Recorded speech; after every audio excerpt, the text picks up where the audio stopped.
everyone, welcome back to Melissa's Kitchen Table. Today I'm going to show you some game day snacks or maybe even a meal plan.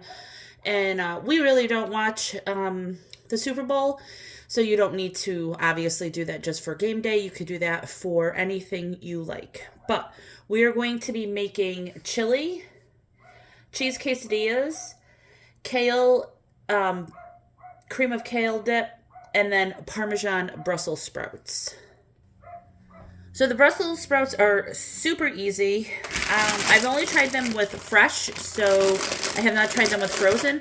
I would imagine you could do the same. I don't know. I am going to chop the bottoms off of all of these and give them a good wash. We have a cookie sheet. You're going to need olive oil. We're going to need fresh Parmesan. You can use the pre-grated stuff. I prefer this, but use whatever you have, like whatever. We're going to use salt, onion powder, garlic powder, and I was going to use chili powder, but I have this from a cooking challenge me and my husband did together, and I have bought him this as a secret ingredient, the harissa. So we're going to use that. So I'm going to go ahead and clean all the Brussels sprouts. It's super easy. I'm sure nice and boring to watch, so I will save you from that. But in the meantime, while I'm cleaning those, I do have a pot of water on the stove getting ready to boil. So all you're going to do with your Brussels is just cut that off, leave it whole like that, and throw it in the pot of boiling water. You want to boil them for 10 minutes.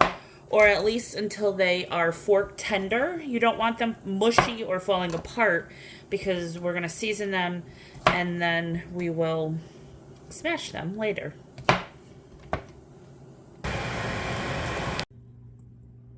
Okay, so after they cook for 10 minutes, I drain them and I have them sitting in some cold water here because you don't want them to overcook. And it'll actually keep that vibrant green color. I hope you guys can see. So I'm just going to let them sit here until they cool down, and then I'll show you how I season them. Okay, so in the meantime, while the Brussels sprouts are cooling down, I'm actually going to start the kale dip.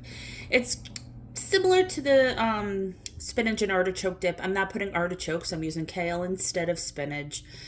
And I have to make some oh my god, I can't say the word. I have to change some things because I'm out of stuff that I would normally like to use, but I'm not going to the store. So I'm going to improvise and use what I have. So I have a really large skillet here, getting nice and hot. I'm going to put our oil in there. Normally, I would saute probably 5-6 cloves of garlic. I absolutely love garlic in this recipe. Anytime we have spinach or any kind of leafy greens, we love garlic. So I would normally do that, but unfortunately I am all out of fresh garlic, which is so disappointing. Anyways, we're going to use that. I have a bag of kale. I think I got this at BJ's. I'm pretty sure I did. So the amount you're going to use obviously is going to depend on how much you want to make and who you're making it for, like how many people are you making it for. You could use fresh kale. You just want to make sure you cut it down. If you want, I just bought this. It's already shredded. It's so much easier. I'm going to use a bunch of it because I love this stuff. So we're going to let that wilt. For this recipe, normally I would use sour cream, but because we bought this hell of a good chip dip a while ago, I don't love this. It's kind of blah. It's not like it used to be, but it is made with sour cream, and it has flavor. So I'm actually going to use that instead of sour cream. We're going to use a little bit of mayo. We're going to use some cream cheese. We're going to use some Swiss cheese. We're going to use some Parmesan. And just a little bit of cheddar. So once this gets nice and wilted down to your liking, I like it wilted pretty good. I'll show you how I make the rest.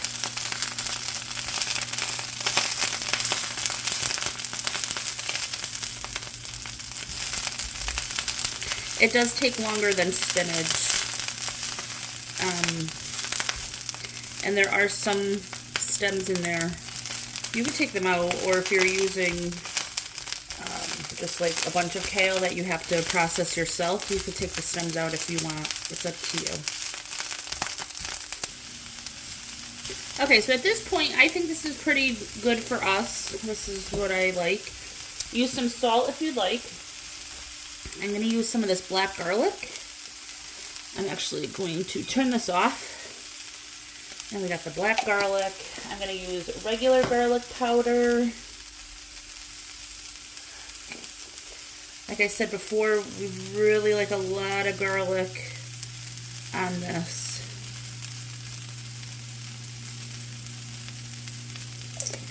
I probably used at least a tablespoon. We're going to use some of the Trader Joe's umami seasoning. It has a little bit of a spice to it that is nice.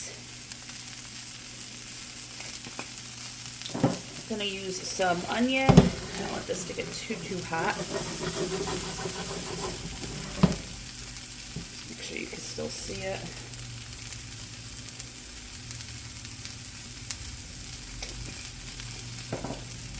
And that's it. Okay, so I am now going to put my block of cream cheese in here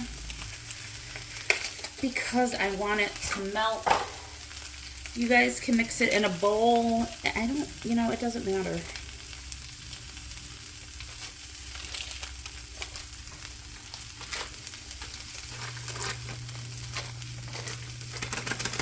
I say just put it in here so you could get that cream cheese to melt. If you already have it nice and soft, then you can mix it all in a bowl. Or you can do whatever you like. But don't take all the seasoning out like I just did. Okay. Alright, so I'm just going to let this melt. Okay, so once all that is melted, I'm going to add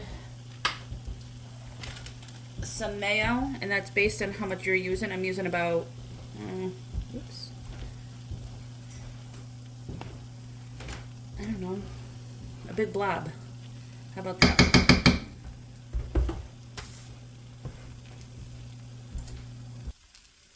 And then I'm going to use about a cup of sour cream. And like I said before, I'm using the dip just because I want to get, I don't want to waste it. I want to use it.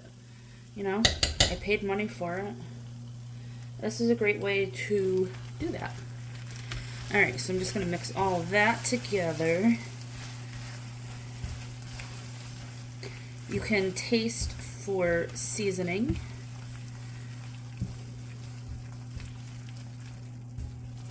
Now, I was going to say you could probably bake it right in this dish, in this skillet, but I think it'll be too small if it filled it more. I think that would be a great idea. So let me go grab a baking dish. Okay, to that I'm going to start with the Swiss. Use whatever you want. I'm going to grate that in.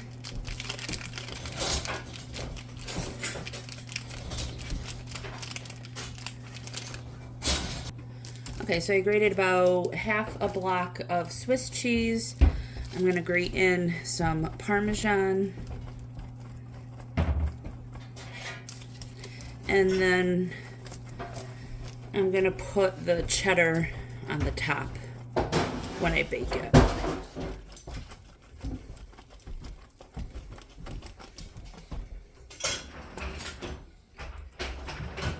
Okay. So just mix it around, see if it's enough cheese. If not, you could put more. You can use different cheeses. You can use like pepper jack if you want a spicier dip. And you could put artichokes in here too if you want to do it just like the spinach dip. So I'm going to put this in a greased baking dish.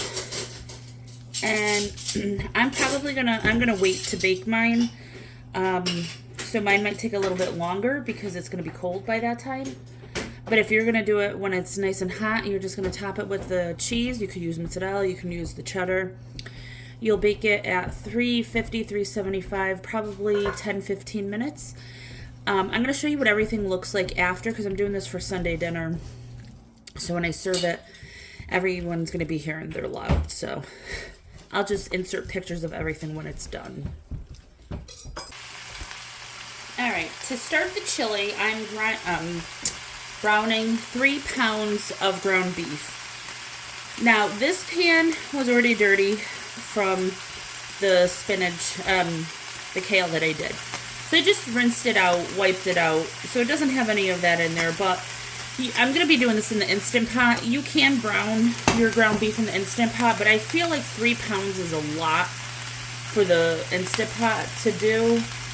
And personally, mine don't brown as good. I just thought it would be easier to do it in a pan on the stove. You could cook this whole thing on the stove in a pot, or you could use the Instant Pot, or you can use a crock pot. So I'm going to get this going, and 1 onion. Now, if you want to look at that onion, I found this in the store the other week, and they're called pink onions. Honestly, they're a mix of, I think, a white onion and a purple onion. Really, they just look like a lavender onion, but they call them pink onions. And I only got them because they were on sale for $1.50 a bag, so I thought it would be good to try. So I'm going to brown all of this up, and then we'll be back when we go to season it. Okay, so once that is done, this meat has obviously a lot of stuff I need to drain off. I'm just going to scoop this carefully and put it into my Instant Pot here, and then I'll show you how I like to season it. Okay, to this I am going to add a pint-sized jar of homemade tomato sauce. It was fresh tomatoes that I roasted. I don't think there's onion in this one. And then I just jarred them. And then that's not enough. You could use 2. You can use diced tomatoes, crushed tomatoes, whatever you want. And then I'm going to do 2 tablespoons of tomato paste, and mine might have a little extra because I'm using what's in here. I just want to get rid of this. Then you're going to need some water.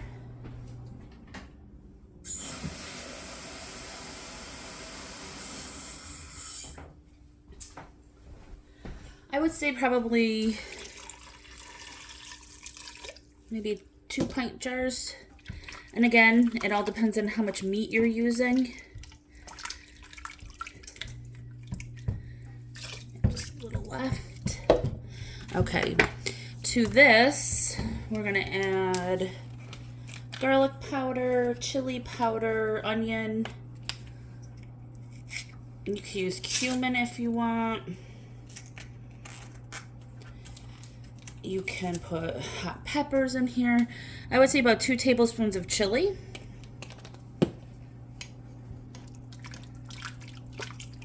You could always, well, maybe 3 because we have 3 pounds of meat. I like to season things extra. Other people don't. You gotta season to your family's taste.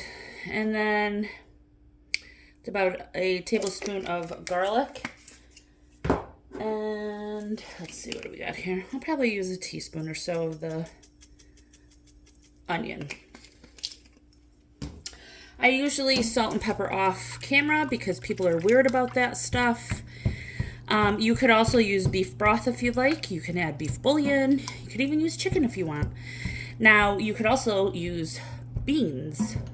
We are not using any beans today. I don't have any. If I did, the bean I would use is a white bean, like a cannellini bean. Obviously, most people use red kidney beans. Those are not our favorite. Use whatever beans you want. You could use pinto beans. You could use chili beans. You could even use black beans. You could use any kind of bean you want. I'm going to put this in the Instant Pot. I'm probably going to put it on high pressure. I'll put a time up on the screen. It's probably going to be about 20 minutes. But again, like I said, I'm going to be cooking this a little bit later, or finishing it a little bit later. Yeah. And then the quesadillas we have, and then we got to do the Brussels. All right, so the Brussels sprouts I got in a bowl here. I put some salt. We're going to nicely cover with olive oil. And again, whatever seasonings you want. Like I had said before, you can use the chili powder. We're going to use harissa.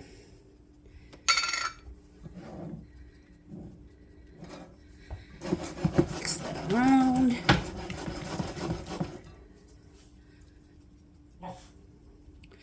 That's cane. Okay, to this, I can't find my cheese. All right, to this we're going to add the Parmesan. And I'm going to finely grate it in here. And then I'll also put some more on after. All right, let's mix that around. All right, we're gonna get these on our cookie sheet and we're gonna start smashing. All right, so I put a little bit of oil on the bottom just to make sure they don't stick. I would normally use parchment paper, but I don't want these, I want them to be crispy. Okay, so that is beautifully coated. We're gonna dump these out.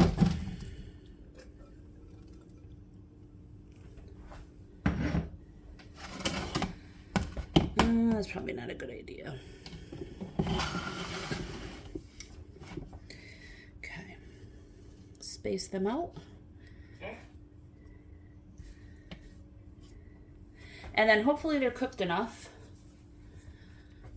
We'll just start smashing them down.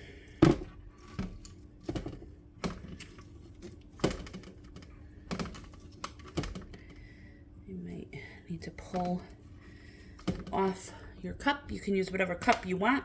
A mason jar is fine. I'm using my blender, the Ninja, whatever. This is for smoothies. Just use whatever works for you. All right, so I'm gonna go and smash all of these. Okay, so those are all smashed, and now I'm gonna go and put Parmesan over them all. Then this, I would bake probably at like 425, 450, depending on how your oven is. And it depends on how your oven is, also as to how long it's going to take. You want them a nice golden color. You want them crispy. The cheese is going to be crispy. If you don't bake them long enough, then they're going to be soggy. So I will put a time up on here as to how long I had to bake them for, and I'll put a picture. Okay, as for quesadillas, I'm sure most people know how to make them. I just get a small pan with some butter melted. I'm trying out these flour and corn style tortillas. I've never had them, so I don't know if they're any good or not. I had gone to a very small mom and pop store, and they only had, oh, this is gonna, well, it'll be fine. This is the kind they had. So anyways, where they had the big burrito size, and I didn't want those. So I have this on about medium heat, and I'm gonna let this nicely toast.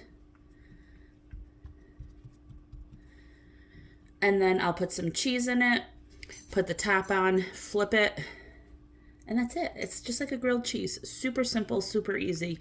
If you're making a lot of them, put them on a sheet tray, put them in the oven. You'll be fine. I'm trying to think. You can make a dipping sauce for the Brussels sprouts. You could just use ranch dressing, which is really good. The chili, you could serve it with all the normal fixings, sour cream, cheddar. I have some jalapenos. You can do green onion, raw onion. But from going to game dinners, me and my husband actually really like chili with Parmesan cheese. So it's a little weird, but it's actually really, really delicious. I'm trying to think. You could do, like, easy add-ins would be some nuts, a cheese board, a meat, a charcuterie, fruits, vegetables. What else can you add? You could add, like, frozen meatballs, so you don't have to do a ton of extra work. A shrimp cocktail would be really nice. I'm trying to think what else. Like chips and salsa, that's always good. You could just do chips and dip. You could do pizza, cut them up small for like appetizers. I don't know, there's a bunch of stuff you could do, but I just thought I'd give you a couple different ideas of what we're doing.